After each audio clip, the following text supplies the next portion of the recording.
buenas tardes. Bienvenidos.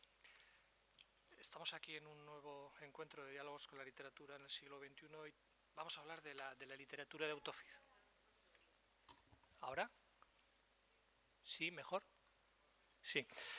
Reitero el saludo. Buenas tardes. Estamos en un nuevo encuentro de diálogos con la literatura en el siglo XXI y vamos a hablar hoy de la literatura, de eso que se ha dado en llamar autoficción. Para ello tenemos a dos autores que saben mucho de lo que hablan y de lo que vamos a hablar aquí. Se los presento muy brevemente y a continuación empezamos el diálogo ya. En el centro de la mesa, Gabriela Ibarra, que es bilbaína, y con su primera novela, El comensal, ha ganado el último premio Euskadi de Literatura. Ustedes saben, porque ya lo han leído, que en este libro hay una especie de catarsis del dolor causado a su familia. Ella no había nacido aún en ese momento por el asesinato de su abuelo, Javier de Ibarra, y por la muerte de su madre, víctima del cáncer, tras un largo y penoso proceso de tratamiento en el que ella la acompañó en muchas etapas. En el extremo de la mesa, Carlos Pardo es madrileño, aunque ha vivido bastantes temporadas en Andalucía. Es autor de una extensa obra que incluye novela, relatos, poesía y ensayo. Ha sido gestor cultural. Tiene una experiencia directa en actividades como organizar festivales literarios, dirigir una revista de poesía, y el año pasado, el año que acaba de terminar, ganó el premio Ojo Crítico por su libro de poemas Los Allanadores. Dicho todo eso, si les parece, vamos a empezar. Y quería lanzar una pregunta sobre ambos, sobre Gabriela y sobre Carlos, sobre si escribir sobre la propia vida y, por tanto, no solo sobre uno mismo, sino sobre los más próximos, hermanos, padres, abuelos, novios, maridos, mujeres, requiere de una actitud especial. Si hay algo de psicoanálisis cuando uno se pone a escribir así, además de pura creación literaria, y de si en algunos momentos el psicoanálisis puede a la creación y pasa por encima a la creación literaria. Gabriela, cuando quieras. A ver si se me oye. Sí. Buenas tardes, muchas gracias por venir. Estoy muy contenta de estar aquí hoy y tengo una estupenda compañía. Según la pregunta. En mi caso, yo llegué al tema un poco por casualidad, ¿no? Y cuando empecé a escribir sobre mi vida, yo al principio no quería escribir sobre mi vida, sino que ocurrió. Y hubo muchos fragmentos que, mientras que escribía que sí que eran un poco psicoanálisis y que sí que igual podían llegar a ser hasta próximos casi a la autoayuda. En mi caso sí que hubo un proceso como de intentar comprenderme a mí. Lo que pasa es que eso puede ser una primera catarsis, ¿no? Lo que ocurre es que luego en la parte, la literatura, la parte más literaria, la intenté trabajar en las correcciones. Cuando cogía esos textos brutos en donde había igual muchas cosas, como muchos textos igual un poco más lloricas o más explícitos, de estoy muy triste porque no sé qué, ¿no? Entonces, en donde toda esa parte la quitaba e intentaba quedarme con lo que era más interesante para mí desde el punto de vista literario. Entonces, quizá en mi proceso de escritura primero había como un vuelco sin filtro y luego después intentaba mirar el texto desde un punto de vista más estético e intentaba quedarme con lo que literariamente me interesaba más. Entonces, en paralelo podría escribir con un seudónimo un libro sobre cómo afrontar el duelo, por ejemplo, como un manual, ¿no? de afrontar el duelo, sí, como más psicológico, más... No sé si he contestado tu pregunta. Sí, vamos a seguir. Sí, vale. Podéis interpelaros tranquilamente. Sí. Para mí la pregunta es, bueno, gracias por haber venido a escucharnos y además un tema que es un tema yo creo que es muy interesante por esta especie de moda que hay, pero también como de cambio antropológico quizá, o cambio de la literatura en un sentido más profundo, en el que parece que de repente empezamos a valorar los textos autobiográficos como verdadera literatura. Entonces yo creo que eso tiene que ver con la pregunta que nos has hecho y tiene que ver... Yo creo que es una pregunta muy buena porque da pie a muchas reflexiones. Una de ellas es que de alguna manera has opuesto psicoanálisis a creación. Has dicho que no sabías si el psicoanálisis se come a la creación, o como si fueran dos cosas diferentes. Yo creo, y parte del auge de la autobiografía tiene que ver con esto, que la autobiografía es un género de ficción. El psicoanálisis es un género de ficción. Los psicoanalistas dicen una cosa muy buena, que es que cuando alguien cuenta su vida de manera ordenada, es que está mintiendo, ¿no? Para los psicoanalistas, una de las pruebas de que alguien miente es que narra los hechos con cierto sentido. Y una prueba de que se empiezan a tocar verdades profundas, que también solo existen cuando se construyen con palabras, es cuando el paciente balbucea, se equivoca, tiene un lapsus o utiliza algunas palabras fetiche, ¿no? Algunas palabras que repite y que el paciente no se da cuenta que repite, y eso para el psicoanalista en este caso es casi más interesante para llegar a hallar la verdad, el trauma, la enfermedad del paciente, que cuando cuenta los hechos de una manera ordenada y demás. Yo creo que exige el mismo esfuerzo y es el mismo esfuerzo de creación. Igual que hacer un documental no es poner una cámara en la calle y dejar que pase la gente, sino seleccionar, de alguna manera construir unas tramas. Y yo creo que el auge de la autobiografía, y aquí vuelvo un poco a lo que quería decir y tampoco me quiero extender porque creo que va a dar tiempo a que toquemos todos estos temas, el auge de la autobiografía y el que estemos cada vez más ansiosos de leer textos en los que haya una base de verdad, tiene que ver con cierto agotamiento de lo que la novela tradicional, que tampoco ha existido siempre. Cuando hablamos de novela tradicional hablamos de la novela del siglo XIX en un momento muy determinado, pero no nos olvidamos del origen de esa novela. O sea, a veces falseamos los orígenes, tendemos a ver el origen de la novela como si fuera más clásico de lo que es, cuando la novela empezó siendo más experimental. Pues tiene que ver con que ha caducado cierta concepción de lo verosímil y nos cansan esas ficciones empaquetadas en el mundo en el que vivimos, en el que estamos hartos de ficciones, estamos hartos de que la Pantoja, cuando la meten en la cárcel, lo tengamos que vivir como una ficción, estamos hartos de que Bárcenas sea una ficción, estamos hartos de cómo utiliza la ficción la prensa, los medios de comunicación, los poderes políticos, y a la vez estamos necesitados de redefinirnos a nosotros mismos con ficciones. Cada vez somos más conscientes de que la verdad es una construcción de ficciones. Y nuestra propia experiencia, lo que contamos como la experiencia de uno mismo, es un ejercicio narrativo. Eso no quiere decir que sea un ejercicio de ficción en el sentido de que aparezcan dragones. La ficción no es la fantasía. La ficción es lo que da forma. Hay una poeta americana que se llama Anne Carson, que tiene un verso muy bonito que dice "Fiction forms what the stream in us", o algo así. La ficción da forma a lo que fluye o a lo que chorrea, ¿no? Se puede interpretar así, a lo que fluye en nosotros. Y yo creo que la autobiografía o el éxito de este tipo de géneros tiene que ver con la necesidad que tenemos de redefinirnos con narraciones, de redefinirnos narrativamente. Y sobre todo con... bueno, no me quiero enrollar, entonces ya si quieres eso lo dejamos para la siguiente pregunta. Yo creo que con eso... O sea, creo que es lo mismo. Es cuando alguien cuenta su vida, cuando alguien ordena su vida como una ficción y se da cuenta de que su vida no es solo suya, no le pertenece, no cuenta su vida porque le hayan sucedido cosas muy importantes, sino que cuenta su vida precisamente porque es común, porque es mediocre, contamos nuestra vida porque es mediocre, se da cuenta de que no está solo y se da cuenta, de alguna manera, teje comunidad, crea comunidad.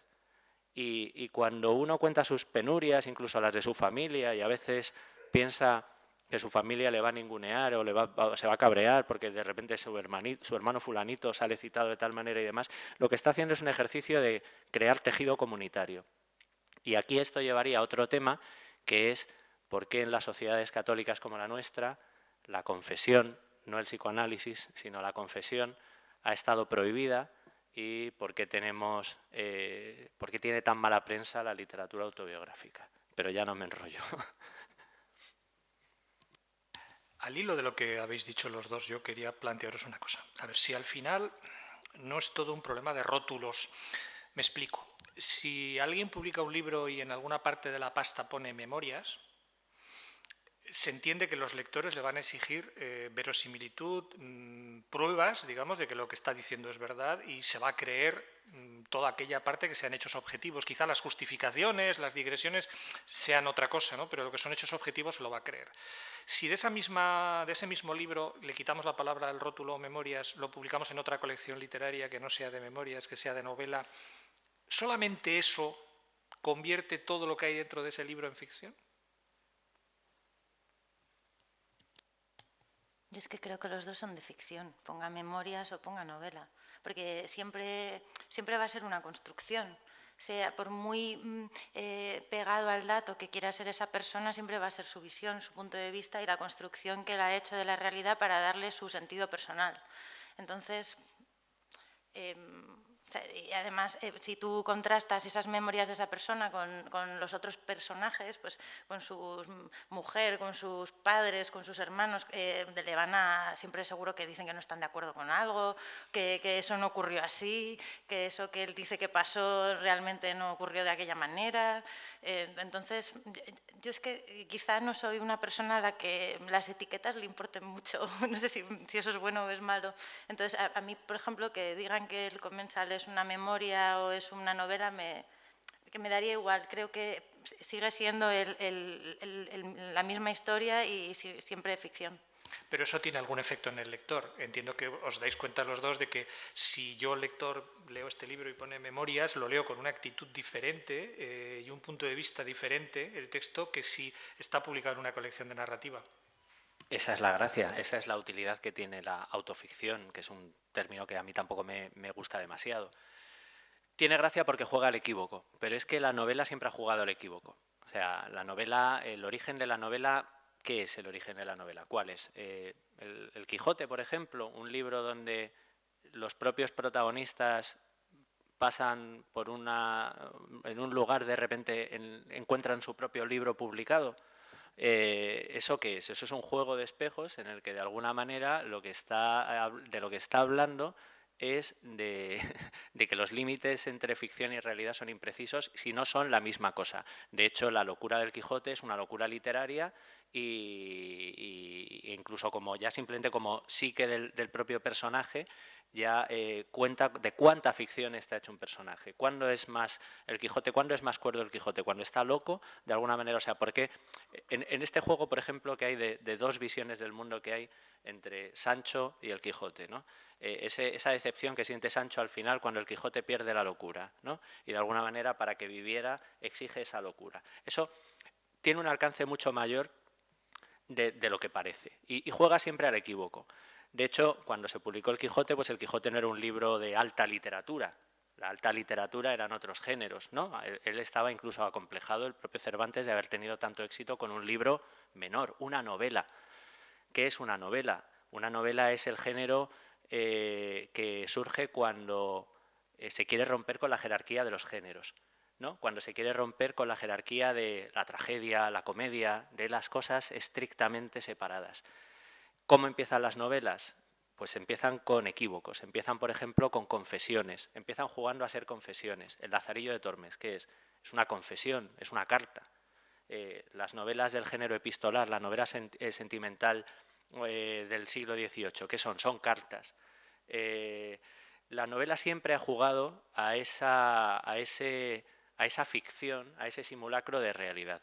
A decir, vamos a dejarnos de literatura y vamos a hacer algo que ya no es literatura, que es la verdad.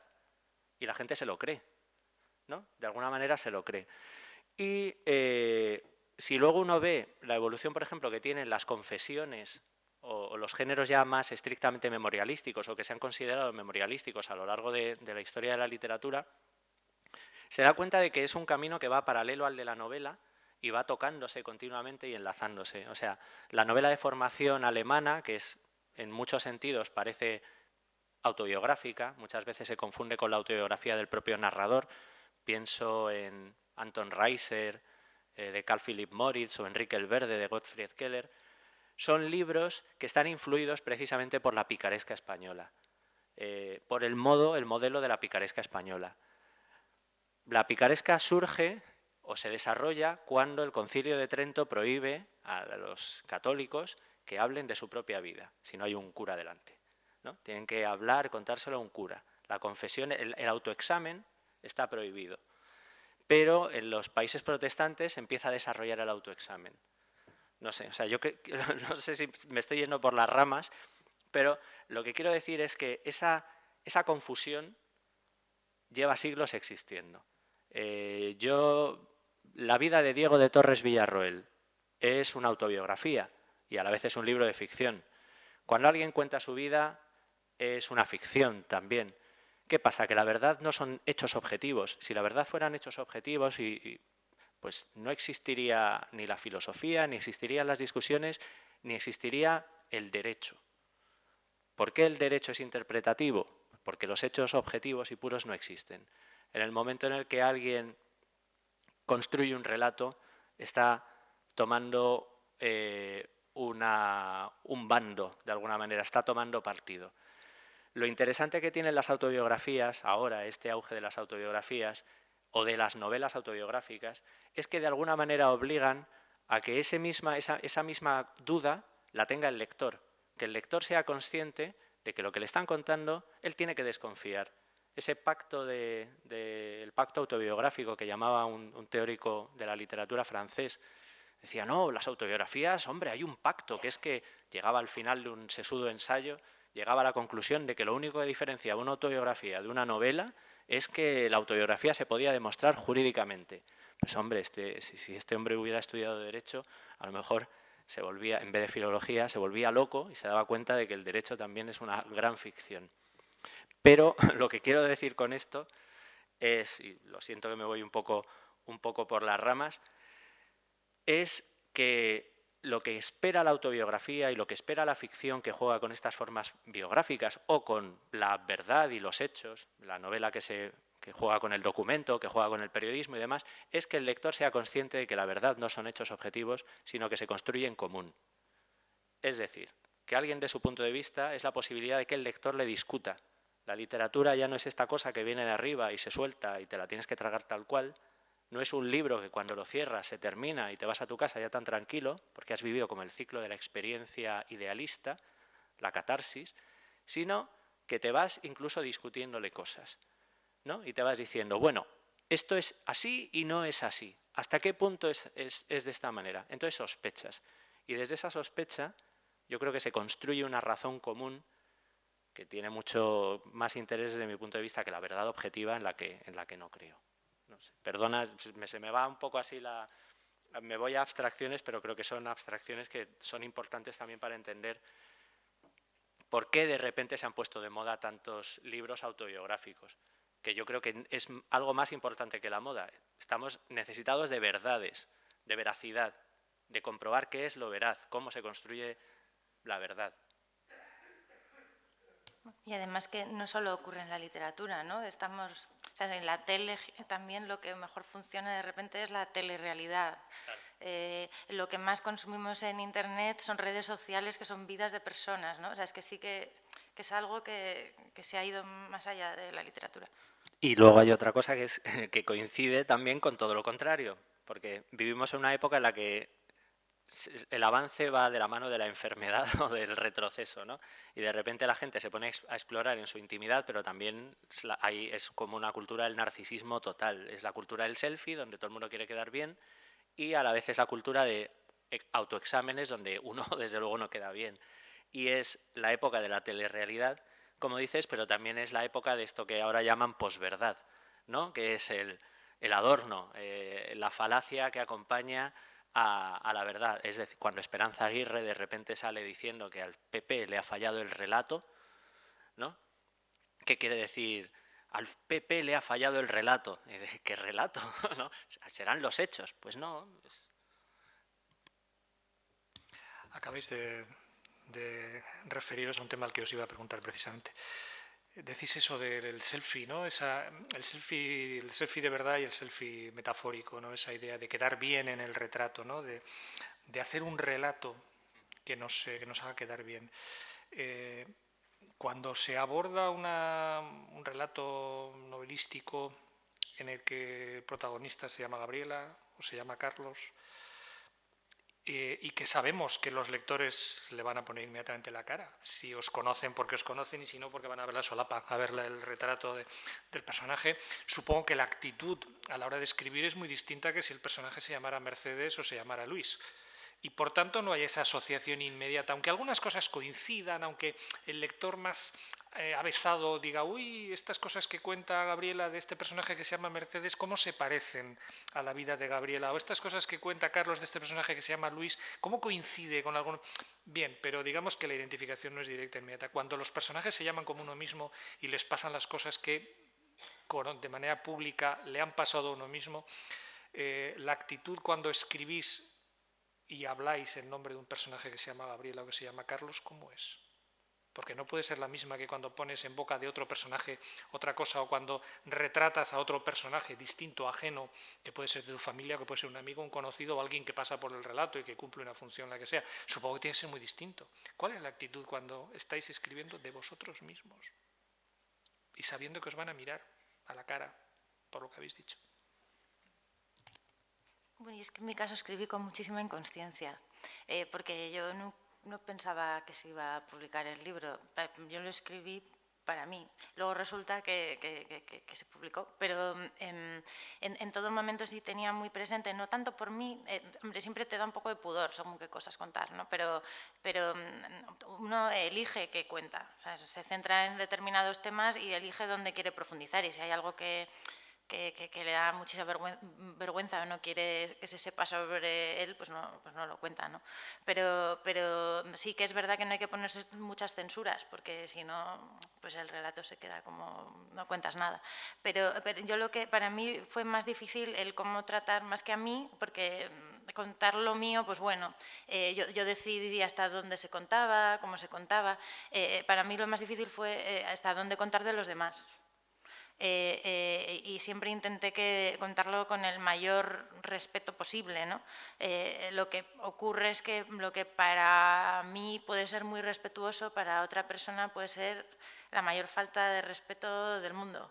Entonces, bueno, yo creo que al final lo que intentas hacer es ser lo más coherente con tu ética personal posible. Y en cuanto a mí misma sí me permití ser más impúdica.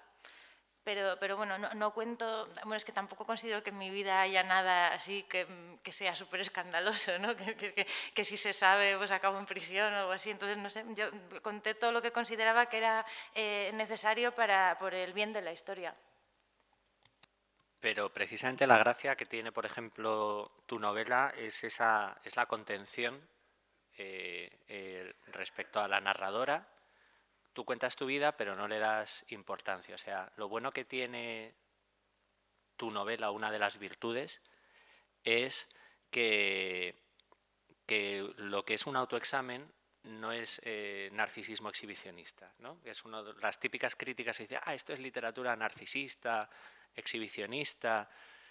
No, al revés, hay bastante pudor. Lo que pasa es que hay, y yo creo que a mí me planteo lo mismo, lo que hay es una necesidad que igual es un poco tonta o kamikaze, quizá un imperativo moral, que es lo que te lleva a escribir esto, en el que crees que lo que ha sucedido es más importante que falsearlo. Es decir, si por ejemplo Thomas Mann escribe Los Buddenbrook, la gente piensa que Los Buddenbrook es una novela que puede tener una raíz autobiográfica. Ahora, en la época de Thomas Mann le criticaron porque decían que que eso no era creativo, estaba contando la vida de su ciudad. Y él escribió un ensayito que se llama Bilse y yo, donde él dice que los grandes escritores no inventan, sino que observan, que la imaginación está sobrevalorada. Dice, Shakespeare, Dante, no tenían imaginación ni falta que les hacía. Lo que interesa es la observación. Pero a la vez, que la propia sociedad de Thomas Mann en aquella época, o mucha de la gente que se sintió retratada, pues montó pifostios importantes, hubo bastante polémica, porque yo creo que esto tiene que ver muchas veces más, o sea, es casi más peligroso cuando encubres un nombre. O sea, yo creo que ahora mismo la gente, no sé, es una teoría que se me acaba de ocurrir, pero creo que es verdad. Yo creo que si yo ahora mismo escribo una novela autobiográfica y cito unos cuantos personajes que pueden ser mis amigos y los cito con nombre y apellido, pueden soportar mejor lo que aparece ahí escrito que si de repente falseo o cambio un nombre Y entonces en ese nombre todo el mundo se va a reconocer y va a decir, o sea, si yo de repente doy ese salto en el que estás continuamente planteándote hasta qué punto puedo contar la vida de mis amigos, la vida de mi familia, o sea, hasta qué punto soy yo dueño de mi propio relato de la realidad y no va a doler a los que tengo al lado. ¿Qué hago? ¿Cambio el nombre? Si cambias el nombre a veces es peor porque entonces la gente se cree que es real, que eso es así y ha pasado objetivamente. Si no cambias el nombre, la gente duda y piensa, bueno, es su opinión de los hechos. Y eso es ambiguo. Pero luego, por otro lado, ¿cómo se narra uno a sí mismo? ¿Qué es lo que decías? Pues yo creo que, o sea, mi intento, narrándome a mí mismo, es, yo antes pensaba, hay ese género que se llama las novelas con un narrador engañoso, ¿no? En la que no te puedes fiar del narrador. Pues yo pensaba, voy a escribir una autobiografía con un narrador engañoso, con un narrador que sea un idiota, del que no te puedes fiar y que se llama como yo y que solo dice tonterías. Y la escribí así. Y pensé, pues me identifico más con el idiota este que con el que yo sería intentando posar como buena persona. Claro, luego la gente cuando lo leía decía, ah, eres tú. Y decía, no, es un idiota. No, no, eres tú. Bueno, en fin, es ambiguo ese terreno, pero creo que se dice, por ejemplo, que las mejores autobiografías son las autobiografías póstumas. O sea, que los mejores libros de memorias y autobiográficos se publican cuando ya ha muerto el autor, porque entonces pueden soltar toda su verdad. Yo creo que deberíamos adelantar eso. Hay ejemplos que no, Paul Leotold, por ejemplo, publicó en vida sus diarios, pero creo que deberíamos hacernos a la idea, si escribimos literatura autobiográfica, pensar, fijarse, ponerse unas palabritas delante del ordenador o donde sea que diga, hazte a la idea de que todos los personajes de los que estás hablando han muerto, incluido el narrador. Es decir, no intentes embellecer nada ni intentes afear nada.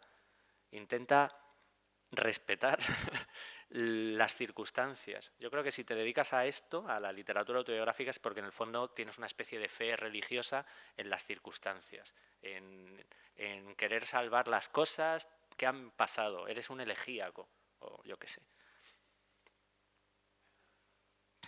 Bueno, es que al hilo de lo que estabas diciendo hay una teoría por ahí, ¿no?, que suelen sostener algunos críticos que dicen que los libros que tienen una carga autobiográfica muy importante explotan como bombas a tu alrededor, ¿no?, porque alcanzan, pues eso, a los próximos, a los amigos, a los familiares que salen citados y que a muchos de ellos no les gusta salir, o no les gusta el papelón que hacen en el libro, o les parece que tienen poco protagonismo y otro tiene más cuando debía ser al revés. Yo no sé si habéis vivido algún episodio de ese tipo, de alguien que os diga más o menos próximo, que os diga, pero en fin, ¿por qué me dices que yo hice no sé qué si yo no hice no sé qué? O que yo dije no sé qué si yo no dije eso, o que hayan empezado a miraros raro, o que incluso hayan dejado de miraros. A mí mi marido a veces me pregunta que si que me pide que no escriba sobre él. Dice, Gabriela, no escribas sobre esto, por favor. Y yo, vale, sí, no te preocupes. No, en mi caso,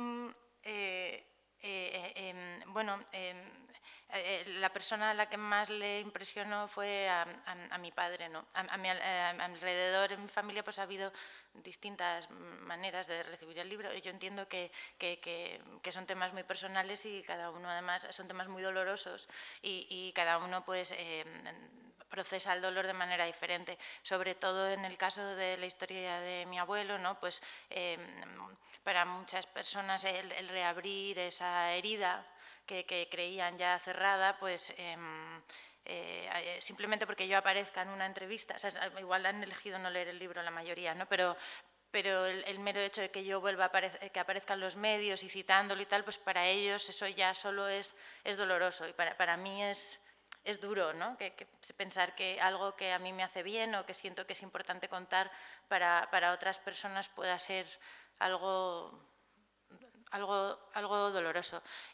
Quizá para el que fue más bomba fue para mi padre, ¿no? Porque él era un protagonista, uno de los protagonistas del libro, pero bueno, con el tiempo es mi mayor fan, así que yo creo que le sirvió de catarsis, ¿no? Y he tenido la suerte de que a mi alrededor han sido bastante generosos todos. Estoy muy agradecida. pero a la vez tu libro tiene una utilidad terapéutica social. O sea, yo creo que también en parte el éxito que ha tenido es que eso que implica a otras personas y que puede ser como airear los trapos sucios, o que mucha gente puede ver como airear los trapos sucios, a la vez da una gran tranquilidad a gente que no te conoce y que puede tener un criterio parecido, o que ve que de repente piensa, anda, vivo en el mismo mundo que esta persona, comparto, no sé si sus opiniones o su forma de sentir, ¿no? Yo creo que eso es lo importante, ¿no? O sea, es tan importante como que de repente alguien se pueda enfadar. Se enfada la gente continuamente.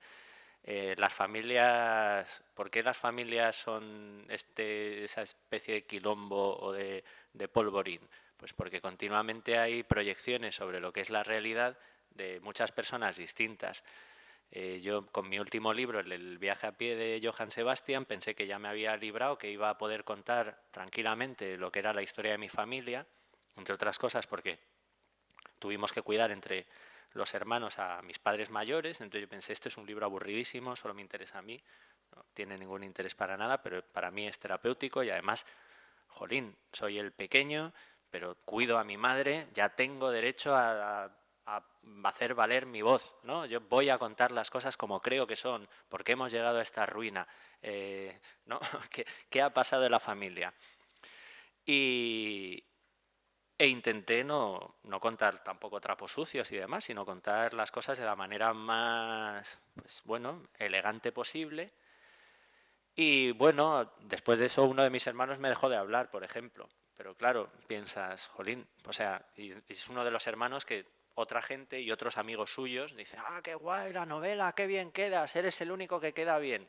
¿Sabes? O sea, si uno queda mejor que los demás personajes es terrible, pero si uno hace el esfuerzo de que los demás personajes tengan su propia voz, en este caso yo en este libro también incluía un fragmento de un diario de mi madre, incluía un fragmento de una novela de un hermano mío.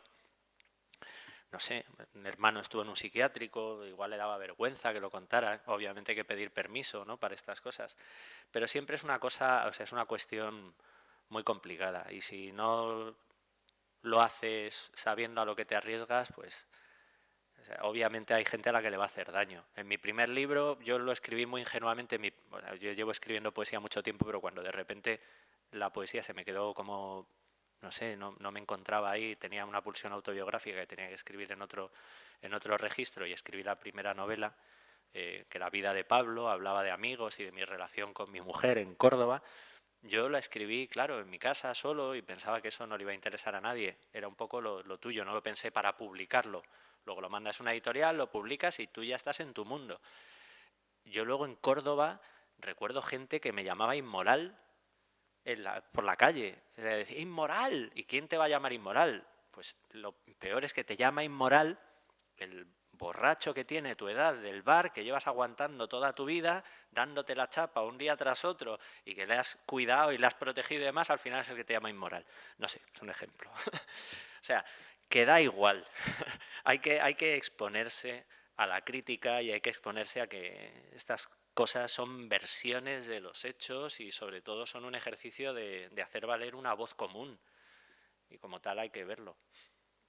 No sé, yo en mi caso, la gente que me quería me sigue queriendo y los que no me siguen sin querer. Y luego, aunque el libro cayó como una bomba al principio, sí creo que ha removido y ha permitido que se hablen de ciertos temas que antes no se hablaban. De alguna manera creo que a mi familia directa, a mis hermanas y a mi padre y a mí nos ha unido más que desunirnos, ¿no? Ha sido la verdad un proceso muy bonito, porque para mí ha sido muy útil y luego tengo la sensación de que para mi familia directa también. Me gustaría preguntaros si en vuestros libros, el tuyo, Gabriela, los tuyos, Carlos, se los habéis dejado leer a algunas personas antes de publicarlos. Algunas de las personas, obviamente, que salen, no digo un lector ajeno, que supongo que eso es bastante habitual, una tercera persona que nos dé una opinión, no. Algunas de las personas que aparecen con un papel relevante, no como el extra de cine que abre la puerta y dice buenas tardes y se va, ¿no?, sino que está ahí y que tiene mucho protagonismo. ¿Lo ha leído alguno antes de publicarlo? ¿Se lo habéis enseñado o no? Sí, yo a mi padre y a mis hermanas se lo leyeron. Y a una le encantó, la otra me dijo que no se lo pensaba volver a leer nunca más en su vida. Y mi padre, bueno, aquello fue una revolución. Pero bueno, luego bien. Sí, pero fue muy útil. Yo creo que si no hubieran leído el libro antes, lo hubieran vivido más como una traición igual. Sí, el haberles hecho partícipes también tuvieron una voz, ¿no? Aunque luego pues el libro es el que es, tampoco es que cambiara. ¿No cambiaste nada? Pues algo muy menor, porque es que muchas veces luego cuando enseñas a alguien el libro, por lo que se ofenden son por unas cosas que dices, de verdad, si esto te molesta, pues no pasa nada, lo cambio en un momento. No sé cómo decirte, que no son las cosas que tú crees que son el eje o donde tú pensabas que igual se podían ofender, no se ofenden ahí, sino que se ofenden en algo que ni se te cruzaba por la cabeza, bueno, en mi caso, ni se te cruzaba por la cabeza que aquello podría ser ofensivo, ¿no? Entonces, bueno, sí que hice un par de ajustes, pero no fueron... O sea, yo creo que el libro es el mismo casi, o sea, la gente igual ni se daría cuenta. Sí, yo también se lo enseño a la gente que está implicada, claro, hay que enseñárselo, ¿no? Porque si no, es que te metes ahí en un berenjenal, porque hay un momento en el que si escribes con libertad, cuentas muchas cosas que son brutas y luego a la vez juegas con la ficción. O sea, yo no... atarse a los hechos, o sea, yo creo que en mis libros hay una estructura y una forma de novela que no existe previamente a la escritura del libro. O sea, para mí el libro es lidiar con una forma y con una estructura, y eso a veces hace que conviertas anécdotas, que se cambien, que te inventes anécdotas completamente, que te inventes personajes. A mí mi mujer me prohibió, después de haber salido en el primero, me prohibió salir en el segundo. Y eso permitió que pudiera desarrollar una trama con un personaje ficticio que era interesante. y, y luego lo que pasa es que la gente cuando lo lee, al final, muchas de las anécdotas que te has inventado se las creen y las viven como algo real. Y luego me ha pasado con el tiempo, algunos de los amigos que salen en la primera novela que publiqué, me cuentan la anécdota que yo narro en el libro y que yo soy consciente de que me he inventado, que nunca existió, que nunca estuvimos en ese restaurante hablando de eso, me lo cuentan como gran momento de la amistad. ¿Por qué? Porque también es verosímil y porque en el fondo es terapéutico y porque también ha sucedido. De alguna manera ha sucedido en cómo nos construimos a nosotros mismos, cómo construimos nuestra amistad y cuáles son los relatos que cada uno construye con su amistad. Y luego en mi familia, en la segunda novela, mi familia, yo se lo mandé a mis hermanos y se lo leyeron y uno me dejó de hablar. Todos respetaron, son artistas y demás, entonces respetaron que eso era publicable y que el arte está por encima de cualquier cosa, algo que les agradezco, pero yo tampoco lo tengo tan claro. Y uno de ellos, que estaba muy expuesto y demás, lo único que me dijo es, pero la vas a corregir, ¿no? Porque está muy deslavazada. Eso es lo único. Y no, era así, era adrede. ¿A ti no te pasa, Carlos, que algunas de las cosas que te inventas acabas creyendo también que son verdad tú? O sea, yo a veces me creo algunas cosas, en el libro no todo es verdad, tampoco, porque hay huecos que te tienes que rellenar o que tienes que cambiar los hechos para que encajen en la historia, ¿no? Porque igual tienes que adelantar una cosa que ocurrió 10 años más tarde, pero la tienes que meter la metes entonces para darle sentido, ¿no? Y yo a veces me llego a creer que las cosas ocurrieron como me las inventé. Sí, yo también, y eso es un peligro, ¿no? Porque acabas creyéndote de tus propios libros, ¿no? Acabas, de repente, mi experiencia en Córdoba, ya está, ya no quiero saber nada más de Córdoba, ya lo escribí, y muchas veces es trola total. Otras veces te ayuda precisamente a comprender esa experiencia, porque muchas veces, o por lo menos yo escribo sobre esos vacíos en los que parece que no me ha pasado nada importante, pero no comprendo muy bien lo que ha pasado, porque se ha roto todo, o porque ha empezado el amor, y a veces lo que necesitas simplemente es construir relatos con gente real, a lo mejor los hechos son ficticios, pero las personas no, para comprender lo que de verdad sucedió. Y te das cuenta de que necesitas construirte esos relatos para llegar a acceder de alguna manera a la temperatura emocional que tuvo esa experiencia. Pues si la cuentas simplemente no vas a poder. Hay un relato muy bonito de Chejov, que supongo que la gente que le guste Chejov lo habrá leído, es muy famoso, que es El beso, ¿no? Es un oficial así bajito, feo, gordito, que nunca ha besado a nadie y de repente en una fiesta para su escuadrón o van ahí los soldados en una casa de campo, los invitan un poco por obligación, una familia acaudalada del lugar, entonces él va a esa casa, no baila, están todos los oficiales, los guapetones, los dandis de la época ahí bailando, ya se juntan con la familia, se caen muy bien, y él en un momento dado se pierde por el palacio y llega a una habitación oscura y viene alguien corriendo, una mujer, se acerca y le da un beso, ¿no? Lo confunde con alguien, le da un beso y huye horrorizada, ¿no? Y él no sabe quién es y demás. Entonces está muy bien cómo a lo que viene esto, que el relato es muy bueno, es cómo él empieza a construirse en su cabeza toda esa ficción, todo lo que ha vivido, y hay un momento en el que no puede más y se lo cuenta a sus compañeros ahí en el cuartel. Ya necesita contarlo. Y lo cuenta de una manera que cuenta lo que sucede, pero al contarlo de repente se da cuenta de que no, o sea, no da con las palabras, simplemente es una anécdota demasiado pobre, narrada, para toda la experiencia que él ha vivido. Es un narrador torpe, ¿no? Y entonces ahí se ha perdido mucho de lo que verdaderamente ha sucedido. Se ha perdido todo. El narrador hábil es Chejov contándolo, el narrador torpe es el pobre oficial al que le han dado un beso. Entonces muchas veces cuando escribimos autobiografía intentamos desdoblarnos y convertirnos también en ese narrador hábil que sea capaz de dar la medida de un mundo, ¿no? O de una experiencia.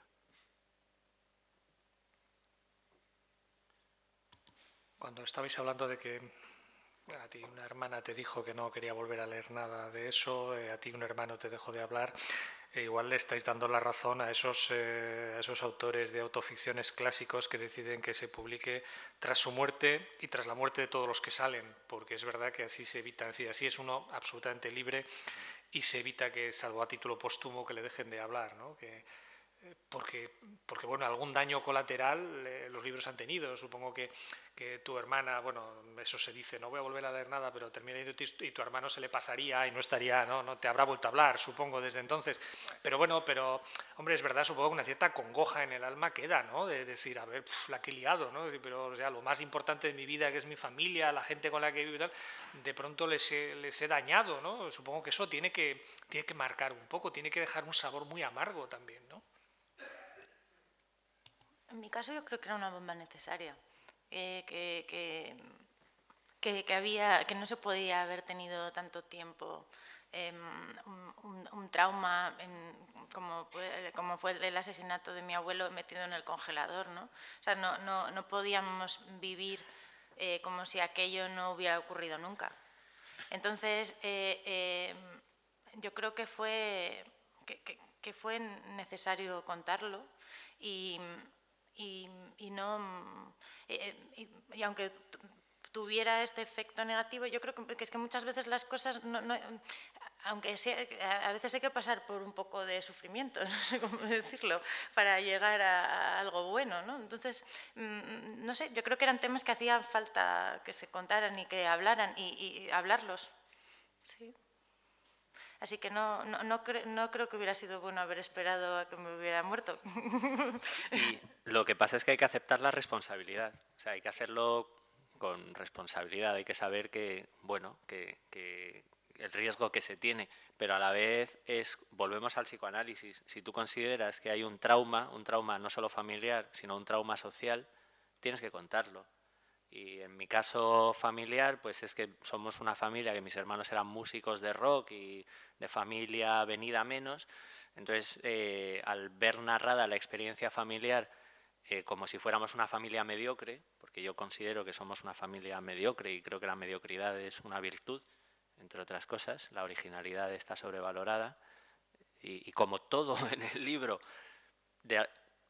va en contra de esta cultura del emprendedor y de esta especie de individualidad distanciada y demás, pues va en contra de la propia construcción que en este caso mi hermano se hizo de sí mismo como artista rockero y demás.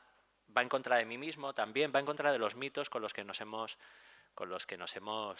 construido. Y eso ya no es algo que solo pertenezca a mi hermano, me pertenezca a mí, sino que es algo que tiene que ver con cómo los mitos de la contracultura en determinado momento son los que han hecho juego a un sistema capitalista, ¿no? Por simplificar mucho. Entonces, tarde o temprano, eso lo tienes que experimentar, y a mi hermano pues lo ha experimentado no por mi culpa, sino por su construcción de su vida. Sé que hablar de estas cosas así es como hablar de mis intimidades aquí en público, pero bueno, lo hago en las novelas. Pero tarde o temprano, si uno se construye, supongo que le iba a pasar de todas las maneras. ¿Sabes? Y ese es un poco lo único. Luego uno se siente responsable, claro que se siente responsable, y se va a casa diciendo, joder, vaya mierda, ¿no? Y eso te lo llevas ya, pero bueno, no es tan grave. Hombre, piensas que cómo puede ser que algo que es tan importante para ti pueda hacer daño, ¿no? Eso es una paradoja que es tremenda. Pero luego también te pones a pensar, y hay tantas cosas en la vida que son importantes para uno y que hacen daño a otras, ¿no? Puede ser un poco cruel este punto de vista. Yo intentaré siempre hacer el menor daño posible a los demás, intento ser buena persona y buena ciudadana, pero, por ejemplo, ¿no? Cada vez que vas a una entrevista de trabajo, tú para conseguir ese trabajo, ¿a cuántas personas dejas sin el trabajo, ¿no? Entonces, estás constantemente, a veces para avanzar y para progresar, tiene una serie de efectos colaterales sin necesidad de ser un trepa sanguinario que vayas ahí con el puñal, ¿no? Pero sí, yo creo que muchas veces el dolor colateral, o en el amor, ¿no? O sea, tú puedes estar enamorado de alguien y esa persona te deja porque no está bien contigo y se va con otra, ¿no? O sea, es que estamos constantemente, porque tú le haces mal o lo que sea, haciendo daño sin querer para avanzar. Y a la vez eso es la literatura. O sea, también la literatura es un ejercicio de violencia. O sea, dicho así puede sonar muy fuerte, pero en el fondo estás estás construyendo un discurso y obligando al lector a que se lo trague, tal cual. Y lo que pasa es que la literatura ha perdido esa inocencia de la autoridad. Antes, pensar, el autor, oh. Y al confundirse el autor con el personaje, de alguna manera se cae del pedestal. Ya no habla de cosas supuestamente objetivas con personajes objetivos, que parece que no se implica, pero está detrás moviendo los hilos, sino que directamente reconoce sus limitaciones, su parcialidad. Y hace que se caiga de ese púlpito, de ese lugar de privilegio que parece que tenía el autor tradicionalmente. Reconoce toda la violencia que hay en su construcción de la realidad. Dos o tres cosas para ir terminando y dar paso a las preguntas de los asistentes. ¿Habéis temido en algún momento desatar una especie de guerra de familia autobiográfica con vuestros libros? Me explico. Hace 2 años aproximadamente, después de que la propia protagonista ya había publicado sus propias memorias, cuando muere Esther Tusquets, su hija publica una novela en la que cuenta su vida después de la muerte de su madre, pero habla muchísimo de su madre, y algún tiempo después una nuera de Esther Tusquets publica otro libro en el que, hablando en tercera persona de sí misma, cuenta también su relación, aparecen los personajes cruzados, algunos hechos aparecen contados en las dos historias, de manera bien distinta, por cierto, y hasta donde parece no ha sentado demasiado bien en el seno de la familia esta bronca que hay literaria de ficción sobre la huella y la herencia humana y literaria de un personaje. ¿Temes, Gabriela, que alguna de tus hermanas diga voy a escribir, sobre todo esa a la que no le ha gustado, diga voy a escribir ahora mi versión del tema? O que alguno de tus hermanos diga ¿cómo que familia mediocre? ¿Pero tú qué te has creído? Lo voy a contar yo y va a quedar claro que el único mediocre eres tú de toda la familia. Eso puede pasar, de hecho está pasando, ¿no? Está pasando, que no en vuestro caso, pero en otros casos ya está pasando. Perdón, con la literatura de ficción no sucede nunca. La literatura de dragones o de aventuras en el Sahara o de aventuras en los mares del sur no pasa nunca. Bueno, está el fanfiction, ¿no? Los que hacen ahí las secuelas. Pero en mi caso, bueno, mi hermana tampoco es que no le gustara, sino que le resultó muy dura, y de hecho mi hermana y yo nos llevamos fenomenal.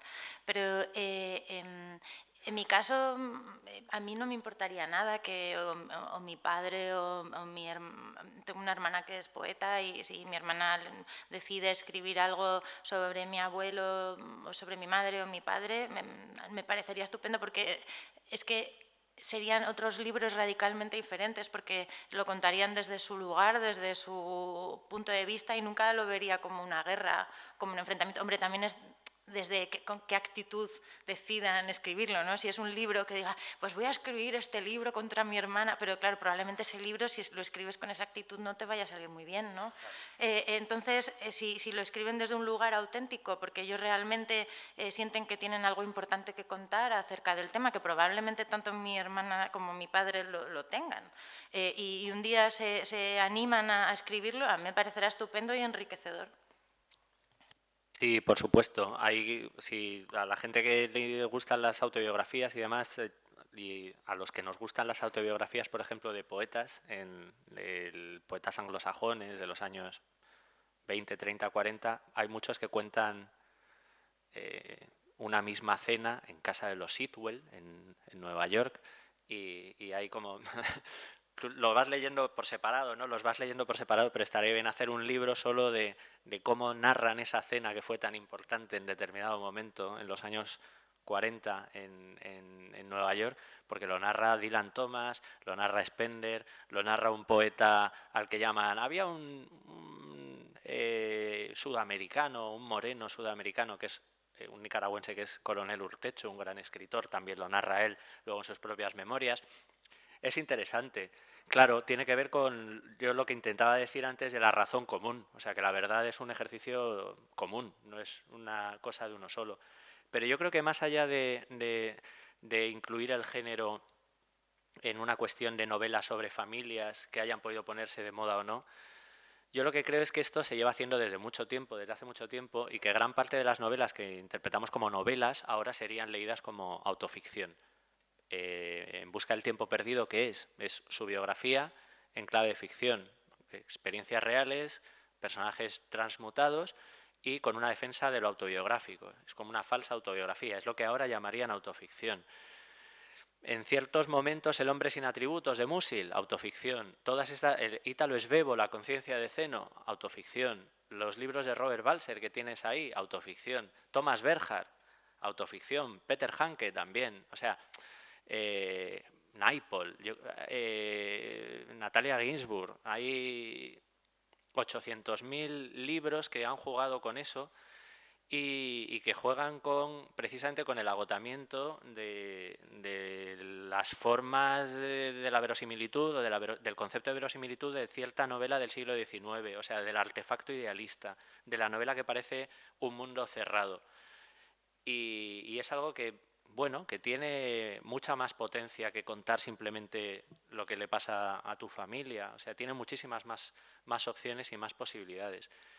Yo creo que por fin, aunque haya una moda en la que hay muchísimos libros de gente contando su vida, de escritores contando su vida, protagonizados por escritores, que tampoco es algo nuevo, que es algo que ya viene desde la vanguardia y desde los años 30, incluso si te vas a Unamuno, por ejemplo, o a Zorín, ¿qué están haciendo? Es autoficción, ¿no? Niebla. O cómo escribí, ¿no? O cómo se escribe una novela. Pero no sé, o sea, que lo que quiero decir es que es como un género que viene desde hace mucho tiempo, que que es una confusión fértil, fecunda, que tiene la novela desde hace un montón de siglos, vamos, desde que empezó. Entonces, bueno, es algo más que historias de familia. Y la última cuestión, aparte de una fe de ratas, he dicho que es la nuera de Esther Tusquets, no es la cuñada, la que publica el segundo libro. ¿Por qué tiene hoy, de cara a los lectores, dejemos a un lado a los escritores, de cara a los lectores, ¿por qué tiene tanto prestigio el hecho de que la novela sea abiertamente autobiográfica o esté basada en hechos reales. Hay una novela de una escritora francesa, Delphine de Vigan, publicada hace bien poco, que se llama precisamente basada en hechos reales, que cuenta la historia de una escritora que ha tenido un gran éxito con una novela de este tipo y luego quiere escribir una novela de ficción y sus editores le dicen todo el rato: esto no es auténtico, tienes que seguir contando tus cosas, que esto no es auténtico. Ese editor representa al lector. ¿Por qué efectivamente ahora consideramos que estos libros de los que estamos hablando, los vuestros y tantos otros que han salido sobre la mesa, tienen esa autenticidad y a los lectores les gustan, y en cambio historias que todos sabemos que es falso, invento de la primera línea a la última, y que sin embargo son novelas que han dominado buena parte de la literatura de los últimos siglos, ahora están perdiendo ese prestigio, a la gente no le gusta tanto? Supongo que ahora la Metamorfosis tendría algunos problemas para llegar a, no sé si, bueno, tuvo muchos problemas para llegar al público porque hasta tiempo bien reciente la habían leído 3, ¿no? Pero quiero decir, novelas así, las que es obvio que nada es real de lo que aparece ahí, nadie de lo que aparece, y otras tantas, en este momento no gozarían no solamente del favor del público, sino ni siquiera del favor de la crítica más exquisita, tampoco. ¿Por qué? ¿Qué ha pasado de cara al lector? ¿Por qué ahora la vida de los escritores, contada de una manera o de otra, interesa tanto? Ya no interesan las novelas de espías, de pronto, que han sido un género dominante en la Guerra Fría. Bueno, yo es que creo que con grandes autores ahora no interesan. Yo creo que también hay autobiografías de sueños, ¿no? Y la metamorfosis puede entenderse en cierto modo, también ahora, con el auge de la autoficción, se podría entender como una autobiografía onírica, ¿no? De alguna manera, porque es un libro bastante autobiográfico en muchísimos aspectos. O sea que tampoco creo yo que no conviene limitar lo autobiográfico o los experimentos con la autoficción, limitarlos al discurso realista, ¿no? A un tipo de novela realista. Yo creo, es más, que lo que se ha agotado es cierta convención se han agotado ciertas convenciones de la novela realista, porque la gente tiene muy claro que se va a leer una novela y que se va a terminar la novela y eso es una novela. Entonces hay mucha gente que quiere algo más, que quiere que el libro lo sacuda, que el libro a veces que el libro se invente su propio género, que son los ensayos de Montaigne, o que es autobiografía, es ensayo. O sea, está bien de alguna manera ser capaces de distinguir qué cambio antropológico hay para que la gente se plantee otra vez esta idea de una verdad común y sobre todo qué cambio social, que yo creo que tiene que ver con la pérdida de tejido comunitario. O sea, ¿cuándo surgen las confesiones? Lo siento, me voy a poner un poco espeso, pero voy a intentar ser muy breve. Las confesiones surgen, como género literario, surgen cuando fracasa la sociedad. Hay un ensayo muy bonito de una ensayista que se llama Judith Butler, muy famosa, feminista y demás, que es dar cuenta de sí mismo. Ella analiza en qué momento alguien da cuenta de sí mismo, ¿no? Y en el momento en el que da cuenta de sí mismo se construye como relato. La personalidad es una construcción, un relato en el que uno en un momento tiene que dar cuenta de sí mismo. ¿Cuándo es? Normalmente cuando la sociedad lo excluye, cuando se siente fuera de la sociedad. En el caso de San Agustín, por ejemplo, pues la sociedad que le rodea no es la sociedad de Dios, él establece un diálogo con Dios que a la vez es un diálogo con un lector hipotético que todavía no existe. Las confesiones de Rousseau son en el momento en el que él se siente juzgado por sus amigos y expulsado de esa...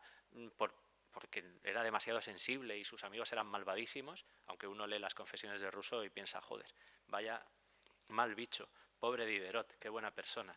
En fin, ¿cuándo construye uno estas autobiografías? Cuando uno tiene que construir su versión de la realidad, ¿no? O tiene que construir su comunidad, tiene que inventarse una comunidad. Cuando fracasa la comunidad, surge este yo que tiene que inventarse la comunidad como sea. Por eso las autobiografías no han existido siempre. Las autobiografías son un fenómeno moderno que tiene que ver con esa ruptura, con esa desaparición de las comunidades. ¿Qué autobiografías hay antes de San Agustín? O sea, a lo mejor una de un romano porque le habían acusado de robar dinero. Es decir, acusación, alguien tiene que defenderse. Y sí, hay eso, pero poco más. Puedes pensar que la autobiografía estaba en los poemas, ¿no? Estaba en la poesía de Horacio o de quien fuera, hablando de lo bien que se lo pasaba con sus amigos. Pero realmente este género surge cuando fracasa lo comunitario. ¿Por qué hay tanta necesidad ahora de autobiografías también? Porque lo comunitario ha fracasado y porque el modelo protestante de vida, y esto ya es la tesis, esta última que voy a decir y me callo, esta idea del emprendimiento, de que todos somos responsables de nuestros éxitos y de nuestros fracasos, que no tienen que ver con la cultura católica, donde uno de alguna manera, en la cultura católica está muy bien para ciertos géneros literarios, como por ejemplo el erotismo, ¿no? La cultura católica es rica en literatura erótica porque el tener que contarle a un confesor tus pecados, esto no lo digo yo, lo dice Foucault, no, bueno, lo digo yo también, por si acaso alguien le ha horrorizado. Si tienes que contarle a alguien, a un confesor, tus pecados, entonces empiezas a deleitarte, porque sabes que hay un oído ahí que te está escuchando, allá los pecados son, jolín, pues lo exageras, y por eso es, de alguna manera, es como una cultura propicia para esto. Pero en culturas protestantes como las que nos movemos ahora, porque ideológicamente el liberalismo económico es protestante, estamos aislados, somos cada uno responsables de nuestro mundo, de nuestros éxitos y fracasos, tenemos que empezar prácticamente de cero, no tenemos tejido comunitario. Cada vez hay más gente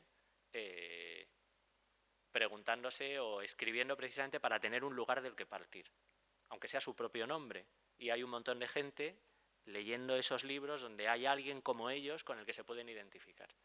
Y que no sea un artista o un ministro, sino que sea alguien como ellos, alguien común.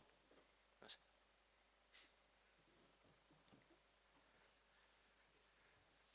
Yo, bueno, creo que les gusta sentir que, eso me parecía lo que dice Carlos, ¿no? Sentir que tienen como un espejo, ¿no? Yo tampoco soy ninguna teórica, pero viendo un poco la reacción de los lectores, ¿no? Lo que más te dicen cuando les ha gustado es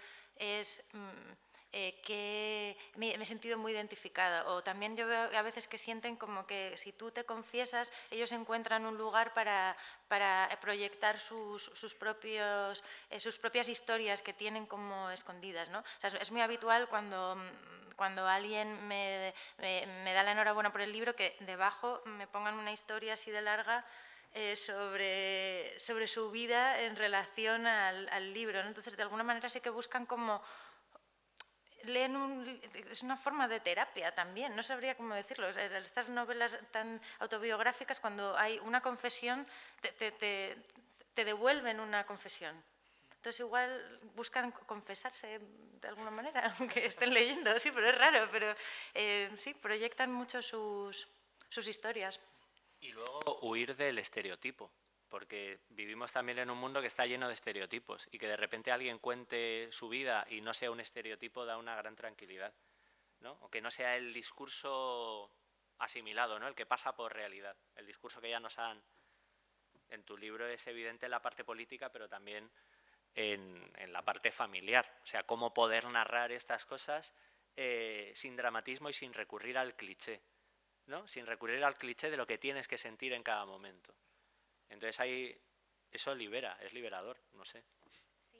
De hecho, por ejemplo, en cuanto a la muerte, a mí me llamó mucho la atención cuando murió mi madre, que aparte de muchísima tristeza, por supuesto, que sentí, también sentí como una cierta libertad que me descolocó mucho, ¿no? Pero yo creo que es porque cuando se va alguien de tu vida, que ha tenido mucha presencia y mucha influencia sobre ti, también se van como las normas que rigen esa relación, ¿no? Con todas las personas cercanas establecemos una serie de normas. Yo creo que es muy habitual, si no se os ha muerto una madre, es muy típico cuando rompes con una pareja, ¿no?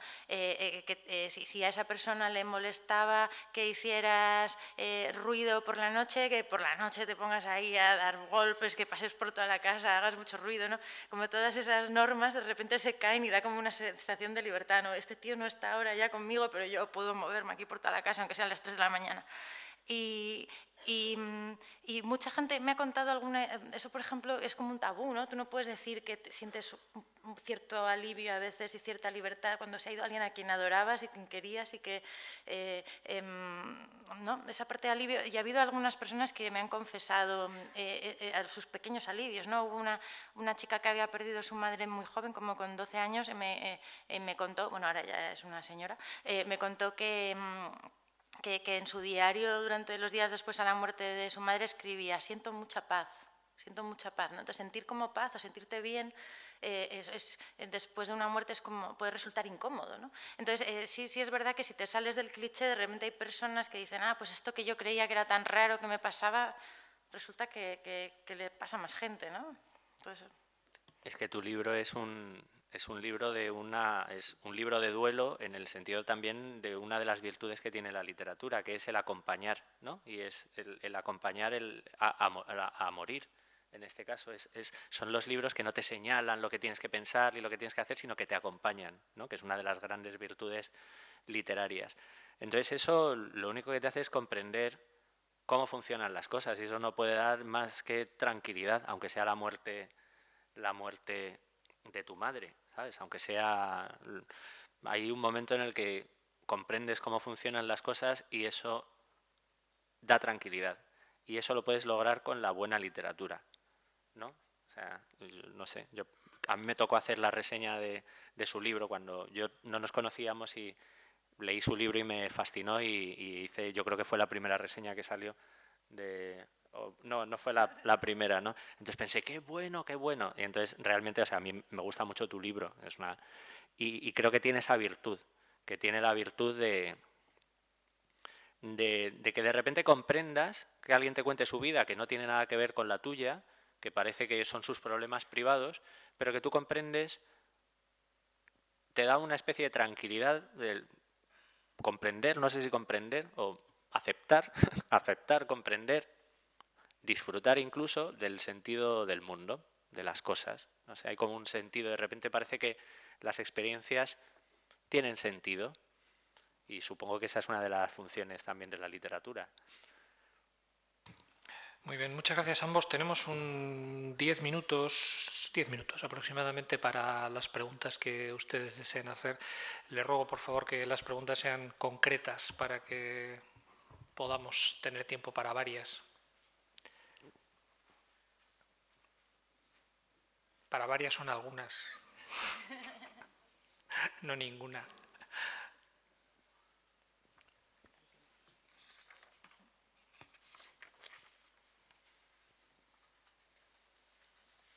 Pero preguntad de verdad, que no es de corte, que aquí... Ya tenemos alguna. Hola. Bueno, me ha gustado muchísimo, gracias a los dos por las respuestas y al moderador por las preguntas. Estoy muy de acuerdo que cuando se lee algo que nos parece que nos ha pasado, y cuando te identificas con el libro y todo eso, que a todos y a todas seguro que nos ha pasado muchas veces, es maravilloso porque puedes comprender, y sobre todo hay una cosa que a mí siempre me gusta mucho, que es pensar, pues resulta que a los demás también les pasa, ¿no? Y entonces eso, por un lado, es lo que tú comentabas, que da tranquilidad y que te hace comprender. Y ahora viene un poco la reflexión, guión pregunta quizá, ¿no? ¿Pensáis que puede dar también lugar a que después de esa comprensión y después de la reflexión que podamos hacer los lectores, lectoras de esas cosas que hemos ido viendo en vuestros libros de autobiográficos y demás, que también pueda llegar a hacer una especie de función social de transformación para transformar esa realidad que hemos visto? Tú has comentado que vemos y comprendemos el mundo así, de esta manera, y es verdad, comprendemos cómo funcionan las cosas. Vale, ahora ya lo hemos comprendido, ¿podría servirnos después de la reflexión, o os ha pasado, para transformar algunas cosas y que eso ayude a su vez a transformar esta sociedad y a cambiar esas cosas que no nos gustan tanto? yo creo que los libros, por desgracia, transformar sociedades lo transforman, ¿no? Porque tienen un impacto, sobre todo a día de hoy, muy pequeñito, ¿no? Pues al final, ¿cuántas personas han leído estos libros? Pues no tantas. Y entonces, yo creo que si con que despierten una reflexión o con que a alguien le hagan... son como impactos pequeñitos, ¿no? En personas pequeñas. Sí, no creo que tengan un gran impacto. Yo creo que muchas veces tienen más repercusión en las entrevistas que nos hacen que el libro que hemos escrito. Yo, por ejemplo, tengo la sensación de que estoy haciendo más labor de concienciación social en las entrevistas y en los actos a los que voy, sobre todo cuando aunque el libro trate sobre mi madre, a mí de lo que más me preguntan es sobre terrorismo. Me tienen todo el día preguntando sobre terrorismo, que además yo no soy ninguna experta, entonces lo único que puedo contar es mi experiencia personal. Y entonces sí que siento que cuando cuento mi experiencia personal, pero al final lo que estoy contando más es un testimonio oral, ¿no? Sí que puede tener un impacto social y que puede hacer a otras personas reflexionar, pero el libro en sí no lo veo tan transformador. ¿Tú qué piensas? Yo soy muy utópico. Sí. En esto sí. O sea, por un lado pienso lo mismo que tú, todo, incluso lo de las entrevistas, pero yo creo que ese poco, o sea, yo creo que la guerra ideológica se da en la construcción de la intimidad. O sea, esa es la verdadera batalla política, la construcción de la intimidad. O sea, el deseo, por ejemplo, cómo nos construimos a través del deseo. No quiero meterme con ningún partido político porque aquí todo el mundo tendrá sus opiniones y demás y creo que es de mal gusto. Pero hay un partido que parece que está formado por directores de recursos humanos directamente. O sea, son gente que es un partido creado en castings y que parecen los jefes de recursos humanos de una empresa. ¿Por qué? Pues es un partido que yo creo que apela al deseo. O sea, no se apela a la realidad, sino que se apela al deseo. Tiene que ver con la construcción de la identidad de quien les vota, que normalmente es gente de clase social humilde, algunos militares, etcétera, que votan a ese modelo de país moderno que parece gente importante de una empresa y a veces americanos. Es ahí donde se da la lucha política. Y yo creo que se da en las ficciones y yo creo que la literatura política va por ahí. Lo que pasa es que, como dice Gabriela, pues no te lee muy poca gente. Pero yo creo que esto es minoritario y en España han salido hace poco estudios de cuánta gente lee. Pues bueno, es minoritario, es lo que hay, pero yo como vengo de la poesía y ahí no hay público, hay lectores uno a uno, tienes que convencer uno a uno, pues bueno, también es interesante eso. Yo os preguntaría, cuando escribís, hay momentos en que tenéis que decir la verdad y esa verdad va a molestar. ¿Os echáis atrás y buscáis otro camino para el lector en contra de vuestra propia voluntad? No sé si me he explicado bien. Yo tengo unos sentimientos, soy poeta, me dedico a escribir. Y lo que yo escribo es lo que me sale de aquí dentro. Esto ya sabes que ya te lo están viendo, ya te lo ha leído tu mujer. Digo, es que a mí no me preocupa eso. Sí, hay ese problema. Entonces, claro, vienen los problemas después. Pero a mí eso no me ha preocupado nunca, porque no quiero ganar dinero con la literatura, quiero vivir. Entonces, a vosotros, estáis en este mundo, cuando hay un momento que van a llegar un momento que van a decir, cuidado con esto, no lo pongo. Hay capacidad para decir, no, esto lo pongo, punto. No sé si me has entendido. Sí. El riesgo a que te vengan tortas por todos los sitios, como me ha pasado a mí. A mí me han metido tortas por las... Yo quedo muy mal en los libros, hago el ridículo y digo cosas de las que me puedo arrepentir, pero bueno, hay que decirlo, también uno es ridículo y dice cosas de las que se arrepiente, ¿no? También eso... No hemos hablado del cine de Woody Allen o de las películas o de las novelas de Philip Roth. El cine de Woody Allen está lleno de gente dolida, siempre cuando se utiliza esta figura supuestamente autobiográfica del director que ha utilizado a su familia y la familia le odia y le está poniendo continuamente, pues bueno, es algo a lo que te tienes que arriesgar, ¿no? Entonces yo comparto contigo. Sí, bueno, yo creo que te pones tú el filtro donde quieres, pero vamos, que sí, que tampoco tienes que cortarte, ¿sabes? Que está bien que cuentes tus cosas. Pero bueno, que siempre con un límite, pero es que yo creo que al final el límite se lo pone cada uno y el sentido... no sé, de cada uno. Moral, el sentido moral. Sí, es un sentido moral, que cada uno lo tiene en distinto lugar, ¿no? Entonces, bueno, pues si es coherente con lo que tú crees que se tiene que contar, pues cuéntalo. Si no es coherente con lo que tú crees que se tiene que contar, pues no lo cuentes, ¿no?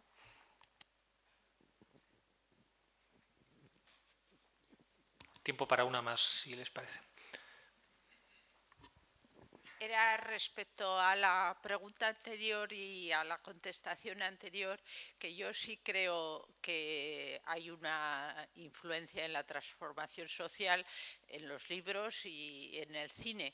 Y hoy mismo, digo, he leído una reseña pequeñita, no sé si ha sido en el periódico o dónde ha sido, de que elogiosa hacia Obama, que relataba en una de sus despedidas los libros que había leído y que le habían ayudado a gobernar. Entonces me parece que según quien lo lea, por supuesto que no lo...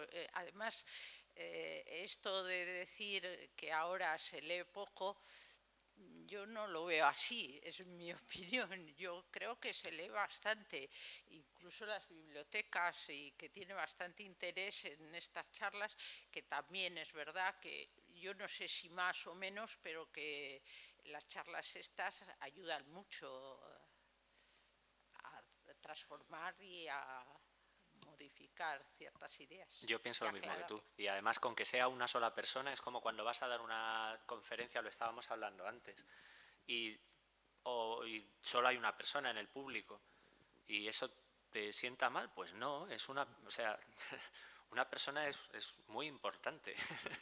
Es más importante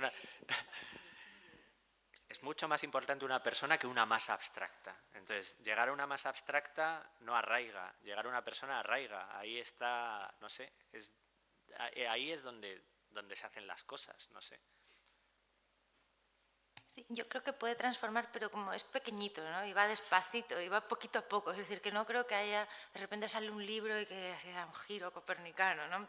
Eso, yo creo que es así, pues poquito a poquito. Una persona que se queda con una idea. O, pues Obama se lee ese libro y pues sí, pues tiene más influencia que si me lo leo yo, ¿no? pero sí, me cuesta imaginar que haya una gran revolución, ¿no? A día de hoy por un libro, pero sí, ¿no? Poco a poco, claro que hay que hacerlo y que creemos que tiene un impacto, porque si no, no escribiríamos.